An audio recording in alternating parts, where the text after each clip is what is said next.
Radha Madhava Kunja Bihari Jaya Radha Madhava Kunja Bihari Gopi Jana Vallabha Givaradhari Gopi Jana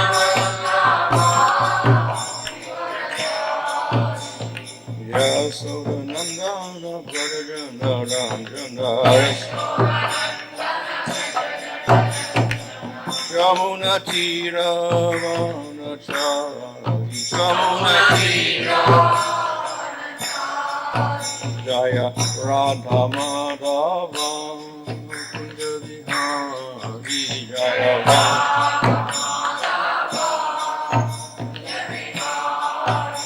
Hare Krishna Krishna Krishna Hare Hare Hare Rama Rama Rama Hare Hare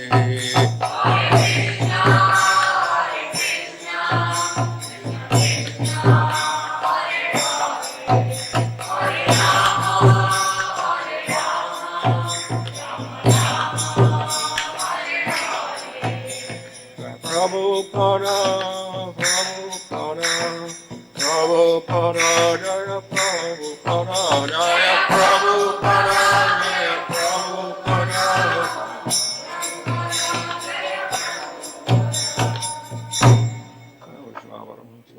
Jaya Asura C. Bhaktivedanta Swami Prabhupada Ki Jai. Namaskar Haridas Thakur Ki Jai. Friends of the whole Sri Krishna Chaitanya Prabhu Nityananda Sri Advaita Gadadhar Shri Gaur Bhakta Vrinda Ki Jai. Shri Shri Radha Krishna Gopa Gopida Shama Kunda Radha Kudagiri Govardhan Ki Jai. Shri Vrindavan Dham Ki Jai. Navadvip Dham Ki Jai. Ganga Jamuna Tulasi Bhakti Devi Ki Jai. Ananda Koti Vaishnava Vrinda Ki Jai.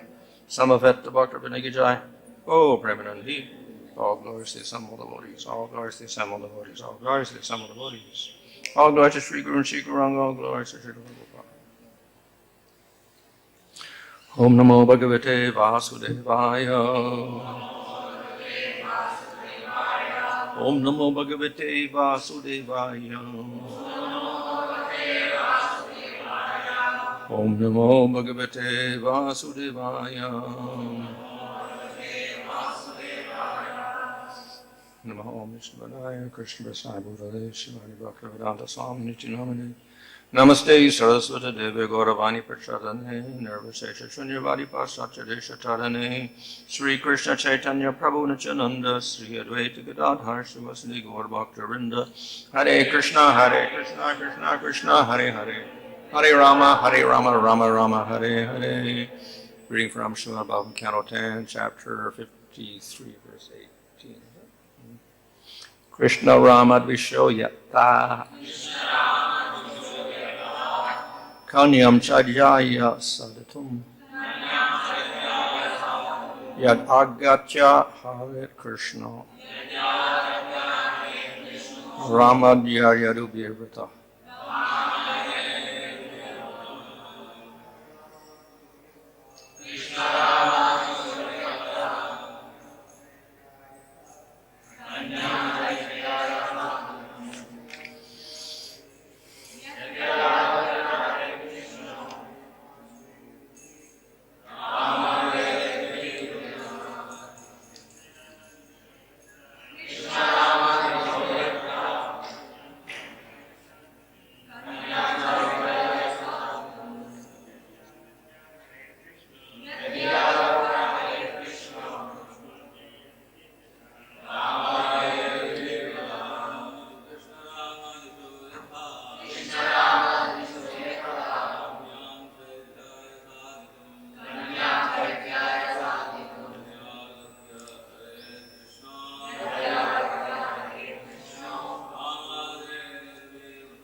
Krishna Ramadvishal, those hateful toward Krishna and Balaram.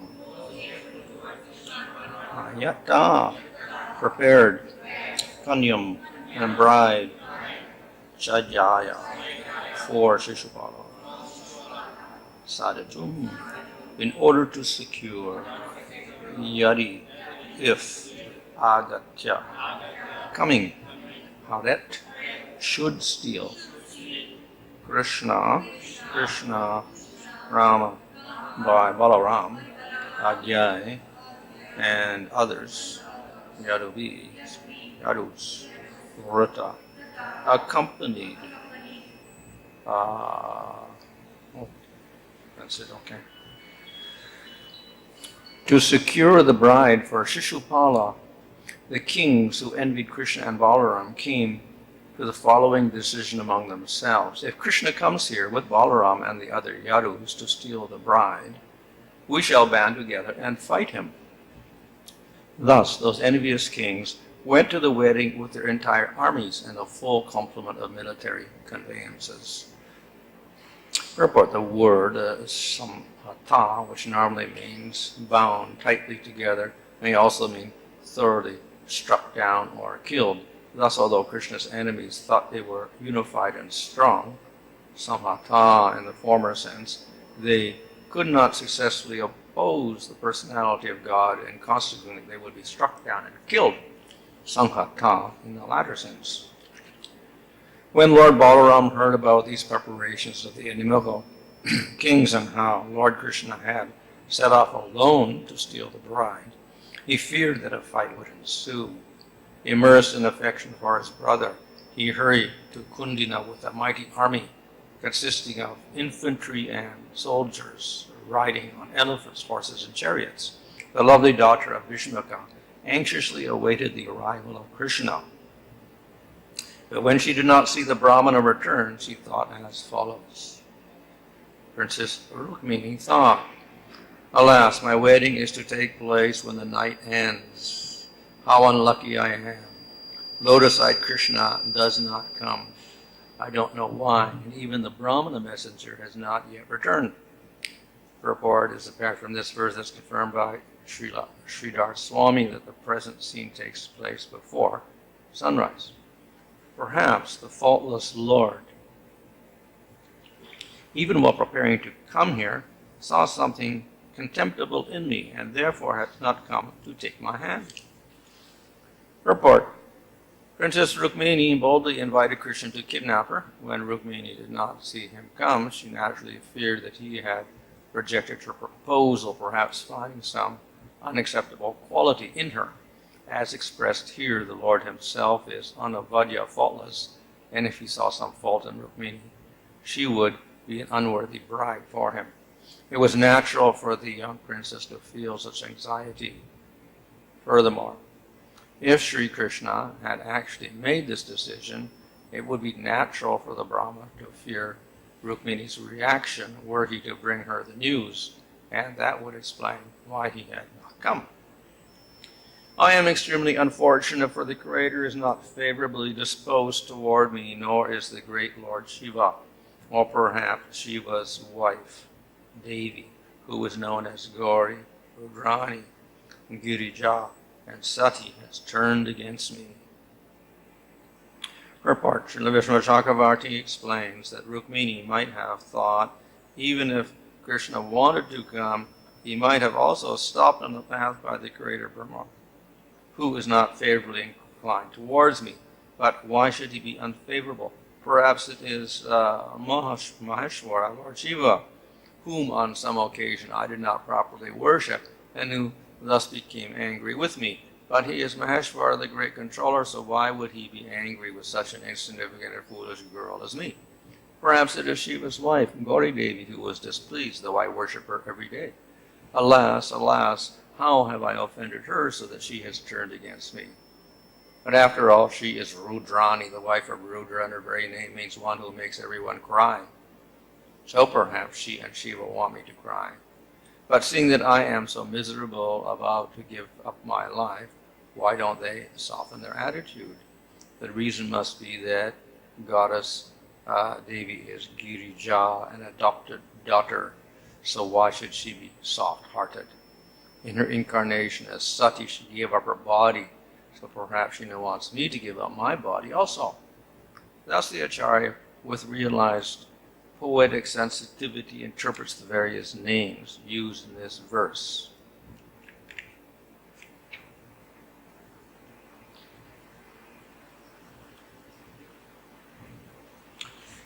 So, previously it was described how Krishna actually decided he would go to the kingdom and take Rumini, but it also said he arrived overnight, so he started at nighttime and then was to arrive in the morning. And here, just before the sunrise, Rukmini is waiting and still he has not arrived.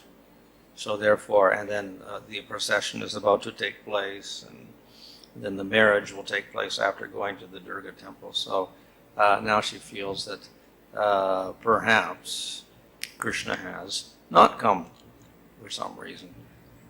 And of course, even the Brahmana had not arrived yet, so that was another problem, why the Brahmana hadn't come. So she suspects that maybe Krishna is not coming after all. So this is, we can say, natural in one sense, because of her attachment to Krishna and simultaneously her repulsion to Shishupal and others. And her quality is very humble. She is very, very meek, so she doesn't feel herself so qualified after all. And therefore, she talks in this way to somehow express her feelings. So her main feeling here is that somehow she must have done something wrong. She must have some fault by which Krishna decided not to come. So in this way she shows her good quality. So I previously mentioned that those who are more advanced feel more humble, and the more advanced they are, the more humble they become. So here we find Rukmini expressing this idea. Simultaneously, we also know that she is an eternal consort of the Lord. She is the Shakti of the Lord. So she's highly qualified in all ways. And if she were not highly qualified, the Lord would not decide to accept her. So, and to be a devotee in the spiritual world, one has to be highly qualified with no faults. And to be the eternal consort of the Lord, of course, one has to be so qualified also. So they do have all qualifications, all these personalities in the spiritual world, and especially the consorts, because the Shakti is non different from the Lord. So they never have any faults. Yet, as a person, in a relationship with Krishna, the devotees naturally feel that they're unqualified. And therefore, they will think themselves somehow faulty for some reason. And for that reason, the Lord does not accept them. On the other hand, we also know that the Lord does accept them because they're eternally His associates. But we find in the sense of pastimes, sometimes situations are created where there is separation. And in that separation, then they begin to manifest these qualities of feeling full of faults. In this case, the separation is previous to actual meeting. So it's the Purva Raga type of relationship where the meeting has not even taken place. And in that situation, she feels miserable when Krishna is not there, and particularly now the wedding is about to take place. In the case of the gopis, of course, they also had Purva Raga, feelings of separation from Krishna, and they express that in the various songs and prayers previous to the Ras Leela, in which they haven't really intimately associated or talked with Krishna yet, but they express their great attraction to him. And finally, then the Rasa Lila comes. So there we find also there is some obstacle. First of all, there's opposition from parents, and some actually get held back in their houses. Others manage to go in spite of the obstacles. But when they get there, then Krishna jokes with them and says, go home. So that's another obstacle because Krishna himself says, go home. So not only here we find in the case of Rukmini that there is obstacle to meeting Krishna, but we find in the gopis also with their purva raga, there is some obstacle created. There's a little difference also because previous to the Rasa Leela, they actually knew Krishna and they actually saw Krishna. Here, Rukmini has not even seen Krishna. She's only heard about him. But in Vrindavan, since childhood, everybody knew everybody. So all the gopis knew about Krishna, but they didn't intimately talk to him and whatever before this point in time. Whereas Rukmini hadn't even seen Krishna before or spoken to him. So the first contact was this letter. So she didn't even speak to him previously at all. So the letter was the only communication that was there. And now the letter seems to, maybe it didn't get there, or maybe it got there and he refused the letter or whatever. So she doesn't know. And therefore, she has this feeling of being faulty or whatever. So this is one type of feeling that arises in separation. Then after they meet, then they may separate again, as in the case of Krishna in Vrindavan. So there is separation during the daytime, or there's separation when Krishna goes to Mathura. So again, there's a feeling of lack of qualification. So the gopis particularly we see when Krishna goes to Mathura, then they think, oh, yeah, Krishna will not come back because actually the women of Mathura are more beautiful and more cultured and we're just cowherd girls, so why would he remember us? We are very fallen and low-born and whatever like that, and uncultured, and he must be attracted to these women instead. So they attribute faults to themselves, and that's why he's not coming back.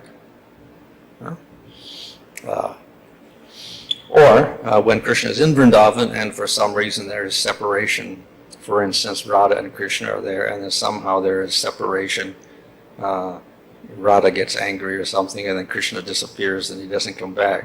And then she begins to repent. Why I'm like this, why I did this, why I'm so angry. And then she again finds fault in herself and longs for forgiveness from Krishna. So therefore these feelings are natural particularly when there is separation, then they feel most unqualified. The devotees also who are not in the spiritual world, those who are doing sadhana, they're practicing, also have to cultivate a similar type of humility and not consider themselves very qualified. And we see that expressed in many of the songs that are written by the acharyas. They feel unqualified. And then we see that the very beginning of devotional service is the devotee must feel himself lower than a blade of grass, and more tolerant than a tree, and giving respects to all others. So again, humility is there even in the initial practice of bhakti. And in the Bhakti Sandarbha there, Jiva Goswami explains that we have different angas of bhakti, like hearing and chanting and association and deity worship, etc. He says the first anga is surrender, Sharanapati. And in Sharanapati, we have 6 different elements, like accepting what is favorable and rejecting what is unfavorable. So one of the elements is to feel oneself most fallen and miserable. Karpanya. So again, we find within the beginnings of bhakti the feeling of humility and not being qualified, not being proud are there. So it's an essential quality necessary for the performance of bhakti itself. But when one attains a perfection, it is still there. And it manifests in these different devotees. And it manifests in the Nityasiddhas as well, who are not even from the material world. So therefore, Sanatana Goswami has explained that dainya is an essential component of prema.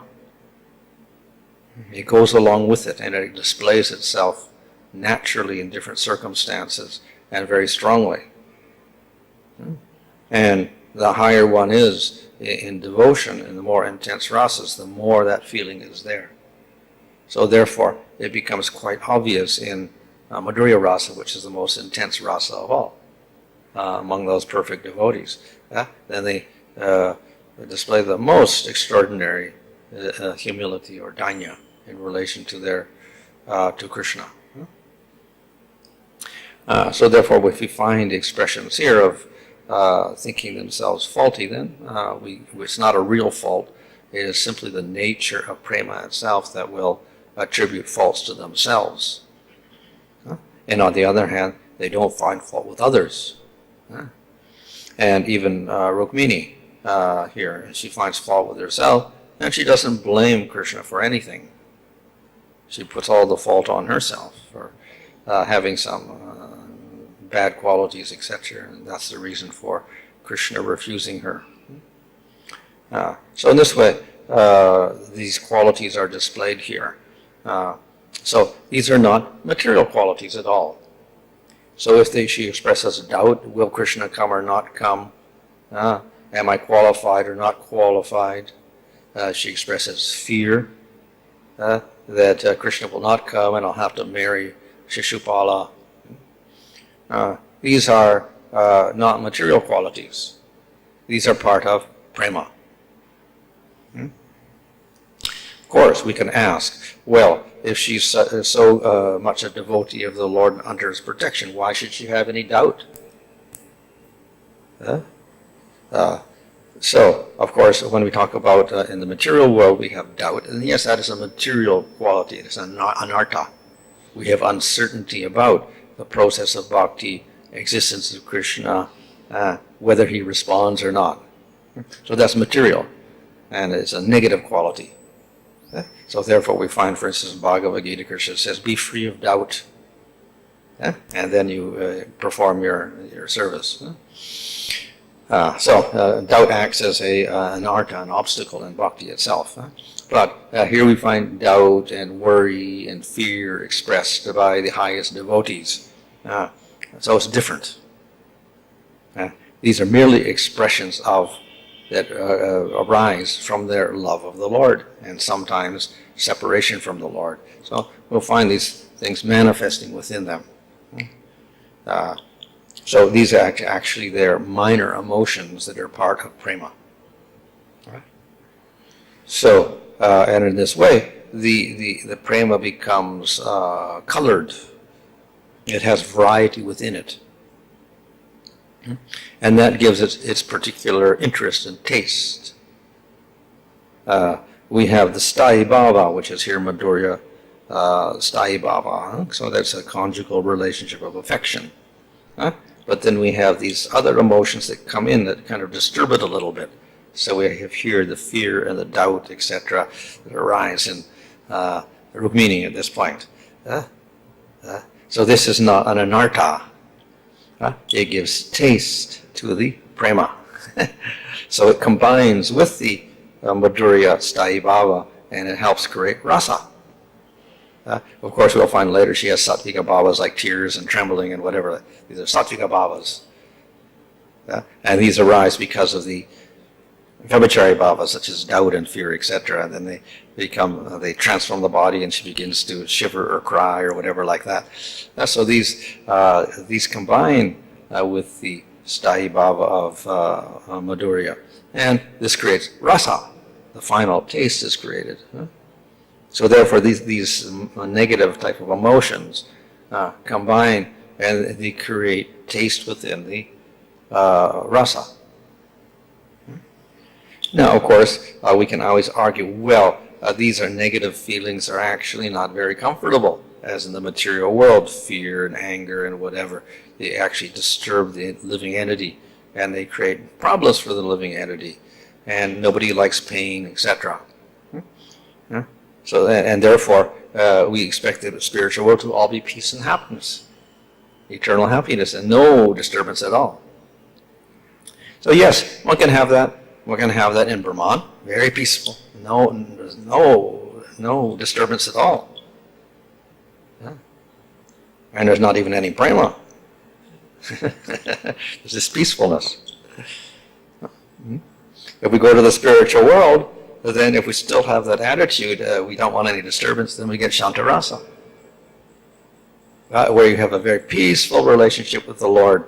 It is not completely peaceful like Brahman because one realizes the Lord, and then one can get a little disturbance in the body because of joy, and one gets some ecstatic symptoms like the Kumaras when they saw Vishnu, or they smelled the tulsi leaves on Vishnu's feet. Then they develop some ecstatic symptoms of shivering and whatever, trembling of the body. So it's not completely peaceful, but rather peaceful. Not too extreme. A few sattvika bhavas, a few emotions appear. When we get to the most intense relationship of Madhurya Rasa, then we find very disturbed. So the gopis of all the people in Vrindavan are the most disturbed of all. So when Krishna leaves, they go out of control. They cannot control themselves. And they throw themselves in front of the chariot of Krishna, and they're fainting and crying, even though it is publicly seen by all the people, and in this way they get criticized. But still, they cannot control themselves. So this appears like pain. They have fear, they have doubt, they have pain, and they're crying, etc., like this. So it looks very not very peaceful.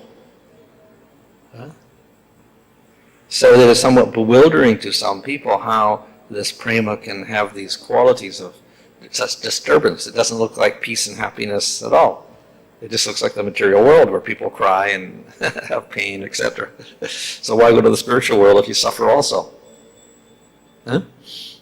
So the explanation is that this is part of that prema, and the higher it goes, the more extreme it becomes. So therefore, in the Madhurya Rasa and the gopis, we got extreme examples of what looks like great pain, but it's actually part of the highest bliss.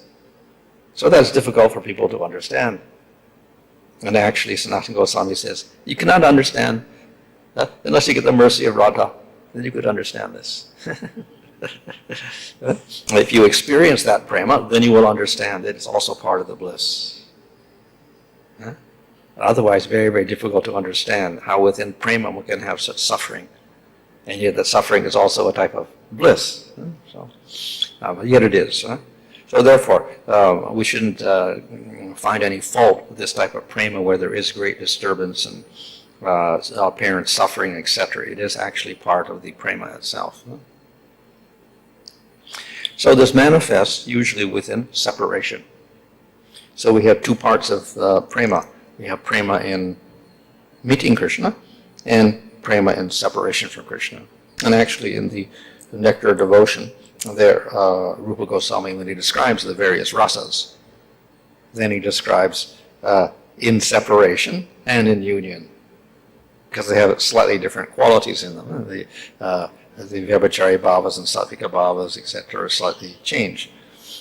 So, in other words, prema itself has two parts, union and separation. But it's all part of prema, part of that bliss. So it takes place for all the devotees in the spiritual world, and in Vrindavan, of course, we have people in Dasya Rasa and Sakya Rasa and Vatsalya Rasa, as well as Madhurya Rasa, and they have meeting, and they also have separation. So it's during the separation that then these what we call the negative symptoms begin to manifest more. Vyabhachari bhavas begin to manifest, and sometimes sattvika bhavas also in relation to separation. And then it appears like pain or whatever, and suffering. But also, though that exists, it is always followed by union. So there's never eternal separation. There's always return of Krishna. So Krishna returns to the Brajabasis, or Krishna returns to Dwarka. So each separation is followed by union again. So therefore, it's not like the material world where separation can be for the whole lifetime. So in the spiritual world, it is temporary. It takes place, and then it is followed by union. In the material pastimes, we find there's a slight difference because the separation appears to be longer when Krishna leaves Vrindavan, and then all the people of Vrindavan are separated for many years from Krishna. And then finally he returns. So, of course, there is some compensation because in the middle, they allowed to see him in Kurukshetra. But then again, Krishna returned to Mathura, and the Brajabasis returned to Vrindavan again, and then they had to wait again. But even then, there is resolution to this separation. They didn't wait there the rest of their life, and Krishna did not come back. No, Krishna came back also. So it's not directly described in Bhagavatam, but it's described directly in the Padma Purana. That Krishna did go back after killing Dantavakra. He had promised in Kurukshetra, after I've killed all the demons and I don't kill any more demons because the place is safe, then I can come back to Vrindavan. If I allow the demons to stay, then he had this fear that they would also attack Vrindavan, and then the people would be in danger there. So first he had to annihilate all the demons. So after he killed the last demon, that is Dantavakra, that's the last demon he killed. After that, peaceful, no more demons. Then he said, okay, now I can go back to Vrindavan, it's peaceful. So then he did that. He killed Dantavakra, and then he went back, and then he continued to remain with them. It actually says eternally he remained there. Though, actually, in another form, he returned to Dwarka and continued pastimes there after that. So in two forms, he was united with the Brajavasis. Another one, he went back to Dwarka. So in this way, the separation was resolved, and then everybody in Vrindavan was happy again. Therefore, the separation results in a union at a certain point in time. Of course, in the material pastimes, it takes place after some period of time, the union, but it takes place, and then everyone is happy. So that is also described in detail in the Gopal Champu, where Krishna returns to Vrindavan again, and everyone is very, very joyful. And then he stays there. And this becomes like the pastimes in the spiritual world. He's eternally there in Vrindavan forever. And then becomes uppercut pastimes. Within prema, we have these type of disturbances due to separation, either purva raga or after that. When there's in Madhurya Rasa, we have vipralamba. There, that's after meeting. Then there's separation. It's called vipralamba. In that stage, then we'll have feelings like this of insecurity, doubt, fear, anxiety, suffering, crying, etc. But part of the prema, it enhances the taste of prema itself. And therefore, it is in no way a fault of prema. In the Ujjwal Nilamani, there Rupa Goswami says, and he quotes, I think it is from some other poetic work, that the relationship continues through time, and through time, then we have lila, or pastimes. So for instance, Krishna goes out with the cowherd boys over time in the daytime, and then he comes back in the evening, and during that time, then at certain times he has pastimes. And so he plays with the cowherd boys, he goes to the Jamuna River, then at noontime he disappears, then he goes to the gopis, then he comes back in the afternoon again, then they play, etc. Then they go back in the evening. So the pastimes take place within time. Krishna is doing activities, devotees are doing activities with Krishna. So there is this sequence of events that take place all the time in the spiritual world, or in the material world as well. And within that, we get these different things happening, different emotions arise, and different events arise that cause the emotions, etc. And therefore, we get great variety within the pastimes, like that. So, Madhurya Rasa is a little more special. And therefore the progress of the pastimes and the Madhurya Rasa itself is said to be crooked like a snake. And this doesn't go on smoothly like this, like the cowherd boys every day. It goes on very nicely. But Madhurya Rasa is always disturbed. Something happens, some obstacle is there, created by someone else, like maybe the husbands or the parents or Abhimanyu or whatever like that, or by the gopis themselves. They get angry at Krishna, or Radha gets angry at Krishna. Or Krishna becomes angry, or whatever like that. So the Madhurya Rasa itself by nature is, we could say, crooked. It has more ups and downs to it, and not a steady progress. It's always filled with various separations, meetings, etc., like that, more than the other rasas. So it's said to be crooked like a snake, the progress of the emotions there. And that creates the more intense feelings of suffering, etc., in Madhurya Rasa. So that we see here in the case of Rukmini. Were the gopis aware that Krishna married the queens in Dwarka? Oh, yeah. So they didn't lament, or they didn't have any discussion among them? Well, they must have. We don't hear anything, but obviously they were very disappointed. They came to Kurukshetra, and Krishna was married to the queens at that time. And later on, the queens also narrated how each one of them got married to Krishna, to others, like that. So, yeah, they knew then.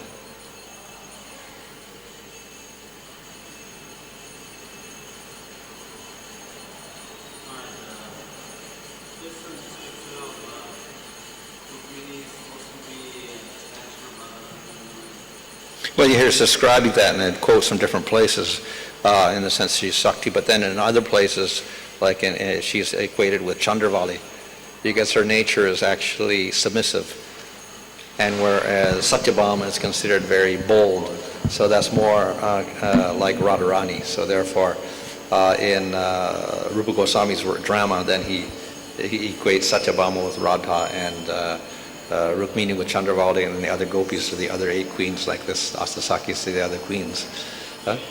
And they are in Dwarka. But actually, they had reincarnated there. Previous, there were the Astasakis and Chandravali and Radha in Vrindavan, and they reincarnated in Dwarka. Yeah, so that's they have a Nava Vrindavan there, and there, again, Krishna experiences the pastimes of Vrindavan, and then actually the queens can become the gopis there again and experience Madhurya Rasa like in Vrindavan. Hare Krishna Maharaj. Maharaj, you were mentioning about the Brahman. So what motivates people to go to that Brahman?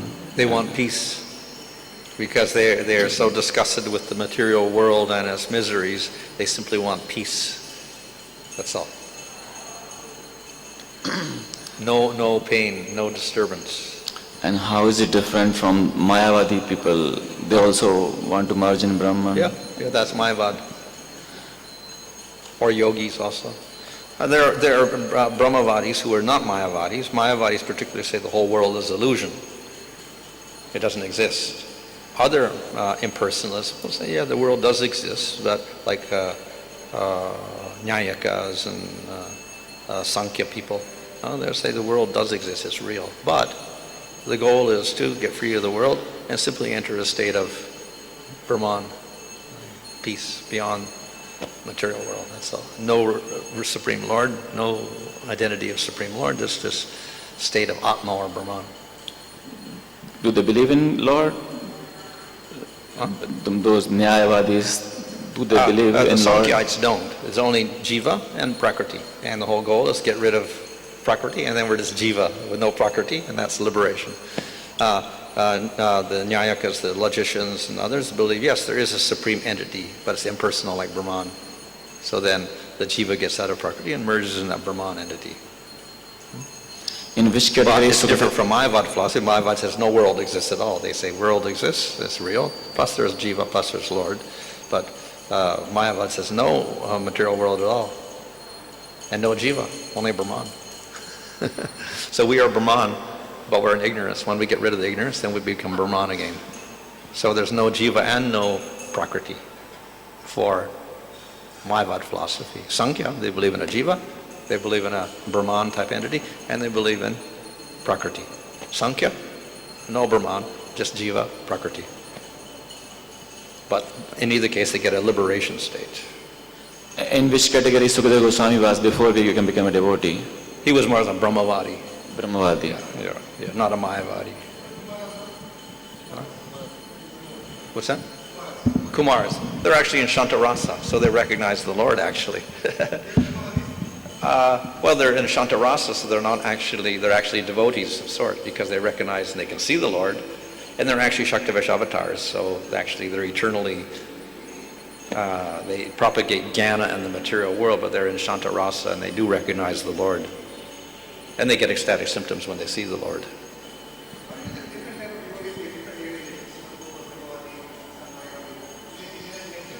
Well, usually influenced by association. You associate with Mayavadis, you become a Mayavadi. Is it natural that, before meeting, that there will be some disturbance? Means, like, here we see that Bevasiri Bhavas, before meeting, there is some disturbance. Means, is it natural that always happen? Well, obviously in separation, one is separated from the Krishna, whether it's in Madhurya Rasa or even in Sakya Rasa or whatever. There's a feeling of, in separation, of longing to meet the Lord. So in that sense, there is always some sort of disturbance. You don't see normally in Sakya Rasa or Vatsalya Rasa that much, like Madhurya Rasa. So much. Yeah, because the attachment is more intense in Madhurya Rasa, therefore it's intense. But we'll find for instance, in Vatsalya Rasa also very, very intense feelings of Yasoda and Nanda when Krishna leaves, because it's more intense than Sakya Rasa even. Another question, Maharaj, see, when Krishna come back again, Vrindavan, from Dwaraka, see, already two sets of what is called this? They merge together. Brajavasis are there. So they merge together. They merge together. Again become one. Yeah. The uppercut and the prakat become one. And when Krishna comes back.